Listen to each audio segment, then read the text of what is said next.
ఒక్క దళితుడు గాని ఒక ఆదివాసీ గాని ఏ కంపెనీ కన్నా సీఈఓగా ఉన్నారని రాహుల్ గాంధీ గారు సెలవిచ్చారు. అయ్యా వాళ్ళు సీఈఓలు గాని కాకపోవటానికి కారణం తమరి కాంగ్రెసే. ఆ విషయాన్ని మర్చిపోయారా? ఎందుకంటే ఒక కంపెనీకి సీఈఓ అవ్వాలంటే కనీసం 45 సంవత్సరాలు ఉండాలి. అంటే వాడు చదువుకునేటువంటి వయస్సు అప్పుడు పరిపాలించింది కాంగ్రెసే. అంటే ఆదివాసీలకు దళితులకు అంత నాణ్యమైన విద్యను, అంత చెత్త విద్యను మీరు ఇచ్చారు. వాళ్ళు చదువుకోవడానికి ఏ విధమైనటువంటి వసతులు కల్పించలేదన్న విషయం చాలా స్పష్టంగా మీ గొప్పతనాన్ని మీరే చెప్పుకున్నారు కదా రాహుల్ గాంధీ గారు. కానీ అదే బీజేపీ అధికారంలోకి వచ్చిన వెంటనే మోడీ గారు ఏం చేశారు? ఒక దళితుడిని ప్రెసిడెంట్ చేశారు. ఒక ఆదివాసీని, ఈ దేశపు ఆదివాసీ మహిళను ఈ దేశపు రాష్ట్రపతిని చేశారు.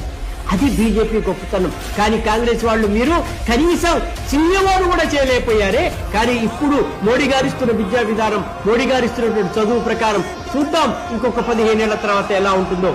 అప్పుడు తెలుస్తుంది బీజేపీ యొక్క గొప్పతనం. ఇప్పుడు మీ కాంగ్రెస్ దొల్లతనాన్ని చాలా గొప్పగా బయట పెట్టుకున్నారు రాహుల్ గాంధీ గారు. Hats off.